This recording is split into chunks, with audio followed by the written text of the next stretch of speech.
भारत माता की, भारत माता की। भारतीय जनता पार्टी जिंदाबाद,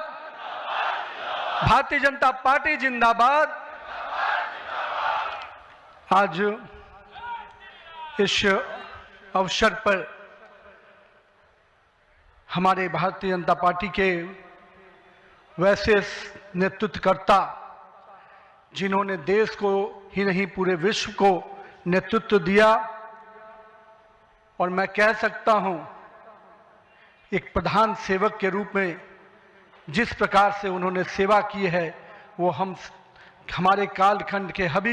सभी कार्यकर्ताओं के लिए प्रेरणादायी हैं। ऐसे अपने यशस्वी प्रधानमंत्री, विश्व के लोकप्रिय नेता श्री नरेंद्र मोदी जी का मैं सबसे प्रथम अभिवादन करता हूं कि 140 करोड़ जनता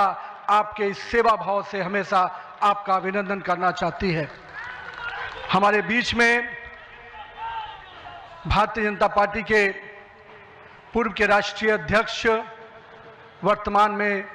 भारत सरकार के रक्षा मंत्री आदरणीय श्री राजनाथ सिंह जी, भारतीय जनता पार्टी के पूर्व के अध्यक्ष और हमारे गृह मंत्री आदरणीय श्री अमित शाह जी, और मैं जिस शख्सियत को सबसे पहले आज के इस अवसर पर जरूर प्रणाम करना चाहता हूं और नमन करता हूं, अभिनंदन करता हूं, अपने निवर्तमान अध्यक्ष और भारत सरकार के केंद्रीय स्वास्थ्य मंत्री आदरणीय जेपी नड्डा जी को, हमारे पूर्व राष्ट्रीय अध्यक्ष और देश में सड़क परिवहन और राज्य मार्ग मंत्री के रूप में अपना अलग छवि बनाने वाले आदरणीय नितिन गडकरी जी, भारतीय जनता पार्टी के सभी संसदीय बोर्ड के सदस्यगण, राष्ट्रीय संगठन महामंत्री BL संतोष जी, और जिन्होंने इस पूरी चुनाव प्रक्रिया को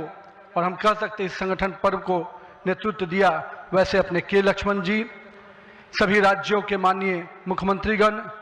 हमारे सभी केंद्रीय मंत्रीगण, माननीय उप मुख्यमंत्रीगण, भारतीय जनता पार्टी के सभी राष्ट्रीय पदाधिकारीगण,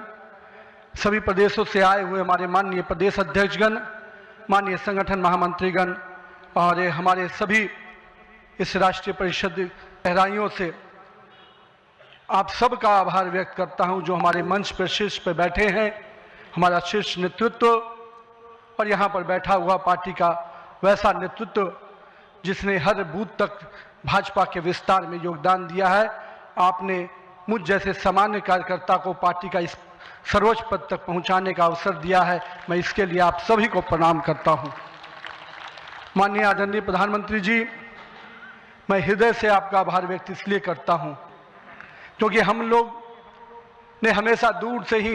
एक कार्यकर्ता के रूप में किस प्रकार से आप देश सेवा का काम लगातार कर रहे हैं। हमने हमेशा देखा कि जब पहली बार मैं गुजरात के आनंद में आपके साथ एक कार्यक्रम में शिरकत किया था, मुझे याद है मैं उस समय राष्ट्रीय महामंत्री था, और मैंने कहा जब आपको उस समय सद्भावना मिशन के कार्यक्रम में एक एक व्यक्ति को सुनते देखा, और जब कार्यक्रम की समाप्ति के बाद आपने अपना ग्रीन रूम में हम लोग से जब बातचीत किया, तो किस भाव से वो इतने बड़ी संख्या में गुजरात के लोग आते क्यों हैं, आपने हम वहां पर बैठे हुए लोगों को समझाया कि ये व्यक्ति, ये जो इतने लोग आते हैं, ये केवल हमसे गुजरात की जो भावना जुड़ी है, जो विकास की भावना गुजरात को हमने अपने साथ जोड़ा है, इसके कारण इतने लोग आते हैं। मैंने उस दिन समझा कि एक व्यक्ति बड़ा तब बनता है जब लोगों की भावनाओं से अपने आप को जोड़ता है। मैं इसके लिए आज आपका इसलिए भी अभिनंदन करता हूं क्योंकि आपके कार्यकाल में मैंने देखा कि जो भाजपा की सोच रही है सर्वव्यापी और सर्वस्पर्शी, आपने उस सोच के साथ काम किया। आपने जो मूल मंत्र दिया, सबका साथ, सबका विकास, सबका विश्वास, सबका प्रयास, आज देश का हर पूरा जनमानस उसके साथ अपने आप को जोड़कर देख रहा है। मैं आज इस अवसर पर पुनः पूरे आदर और सम्मान के साथ अपने निवर्तमान अध्यक्ष जेपी नड्डा जी का अभिनंदन करता हूं, इसलिए कि पिछले कार्यकाल में मैंने देखा कि किस प्रकार से संगठन को आपने भूतपूर्व रूप से विस्तार खुद करते हुए किया, साथ ही साथ कार्यकर्ता आधारित कैसे राजनीति हो इसको आपने बढ़ाया। और अभी बहुत बड़ी बात हम लोगों सब लोगों ने देखा, जिस कोरोना कालखंड में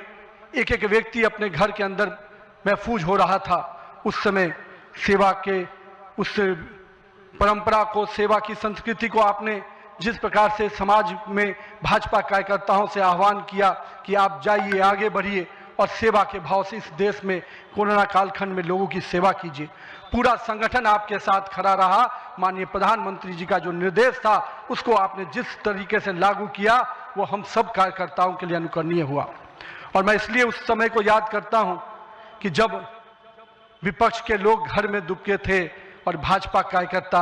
हर काल कोरोना के पीड़ितों की सेवा में लगा था, वो कहीं ना कहीं माननीय प्रधानमंत्री जी का यशस्वी नेतृत्व था, आपका मार्गदर्शन था, तभी हम उस कालखंड से, उस आपदा से निकलकर बाहर आ पाए। मैं आज इस अवसर पर पार्टी के अपने पूर्व के सभी राष्ट्रीय अध्यक्ष को स्मरण भी करता हूं और हमारे कई राष्ट्रीय अध्यक्ष जो यहाँ पर बैठे हैं, मैं उनका भी अभिवादन करता हूं। मैं देखा हूं 2006 में मैं पहली बार जब विधायक बना, उस कालखंड से लेकर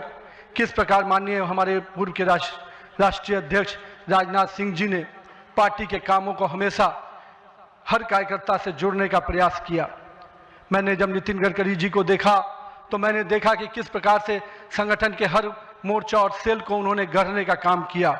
और मैंने जब गृह मंत्री जी को राष्ट्रीय अध्यक्ष के रूप में देखा तो बूथ तक के कार्यकर्ताओं की चिंता करते हुए मैंने उनको देखा। मैंने उनको इस रूप में देखा कि किस प्रकार से आज पार्टी का जिस स्थान पे हम लोग आज खड़े हैं, कार्यालय कार्यकर्ता के लिए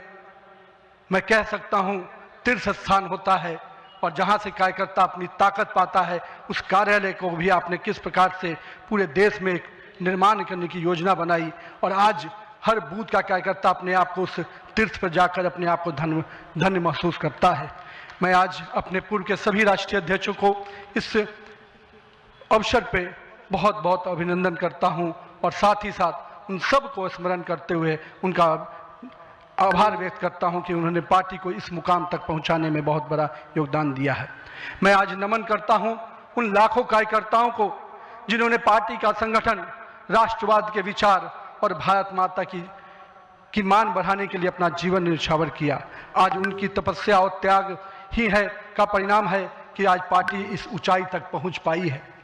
मैं उस भूमि से आता हूं जहां महात्मा बुद्ध, महावीर, चाणक्य, सम्राट अशोक, आर्यभट्ट, गुरु गोविंद सिंह, जेपी, राजेंद्र बाबू और जननायक कर्पूरी ठाकुर की वो भूमि को भी मैं नमन करता हूं, उस पाटलिपुत्रा की भूमि को भी नमन करता हूं। साथ ही साथ इस अवसर पे मैं अपने माता और पिता को भी निश्चित रूप से स्मरण करते हुए उनको नमन करता हूं, क्योंकि कहीं ना कहीं आज मेरे व्यक्तित्व में किसी एक शख्सियत का मैं मानता हूं तो निश्चित रूप से मेरे माता पिता का संस्कार, पार्टी का विचार और कहीं ना कहीं मेरे बड़ों का मार्गदर्शन मुझे यहां तक पहुंचाया है और मेरे कार्यकर्ताओं का स्नेह मुझे यहां पर पहुंचाया है। आज के दिन मैं अपने क्षेत्र की जनता को भी प्रणाम करता हूं, जिसने मुझे एक विधायक के रूप में चुना जरूर, पर संगठन ने मुझे जिस प्रकार से गढ़ने का काम किया, आज मैं इसी कारण से उस जनता के आशीर्वाद और पार्टी के मार्गदर्शन के कारण यहां तक पहुंच पाया हूं। आज का क्षण मेरे लिए संकल्प का क्षण है। आज सिर्फ एक पद को धारण नहीं कर रहा हूं, मैं पार्टी के इस विचार को,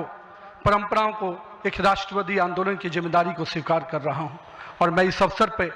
साथ अपने सभी वरिष्ठ कार्यकर्ताओं को भी प्रणाम करता हूं। साथियों, हम लोगों ने देखा है श्यामा प्रसाद मुखर्जी जी का प्रखर राष्ट्रवाद किस प्रकार से हमारे हर कार्यकर्ताओं के मन में बसा हुआ है। पंडित दीनदयाल जी के उपाध्याय के अंत्योदय और माननीय स्वर्गीय अपने सदैव भारत रत्न अटल बिहारी वाजपेयी जी का सुशासन की राजनीति, आज माननीय प्रधानमंत्री जी उसको आत्मसात करते हुए विकसित भारत की परिकल्पना हम सबके सामने रखी है। और आज 140 करोड़ भारतवासी अपने आप को इस विकसित भारत के सपने के साथ जोड़कर देश को आगे बढ़ाने में लगा है। मैं इसके लिए तहे दिल से माननीय प्रधानमंत्री जी का आभार व्यक्त करता हूँ। अभी माननीय प्रधानमंत्री जी अपने संबोधन में बता रहे थे किस प्रकार से अंत्योदय की योजनाओं को उन्होंने नीचे उतारा है। जल जीवन मिशन ही नहीं, हम महिलाओं को 11 करोड़ शौचालय की योजना को भी याद करना चाहेंगे। किस प्रकार से महिलाओं का सम्मान बढ़ा, 4 करोड़ लोगों को पक्के मकान मिले, 42 करोड़ लोगों को आयुष्मान भारत, 56 करोड़ लोगों के जनधन खाते खुले। मुझे आज भी याद है जब जनधन खाता खोलाने की बात हो रही थी तो कई लोग देश में, जब हम भाजपा के लोग इसको आगे बढ़ा रहे थे तो लोग हमारा मजाक उड़ा रहे थे। पर मैं आज भी मानता हूं गरीब के खाते में अगर 1 रुपया दिल्ली से चलता है तो 1 रुपया अगर गरीब के खाते में पहुंच पाता है तो ये कहीं ना कहीं उस जनधन खाते का वरदान के रूप में मैं देखता हूं। मैं आज के दिन माननीय प्रधानमंत्री जी के इस सब के साथ और सबके विकास के इस नारे को फलीभूत होता देख रहा हूं।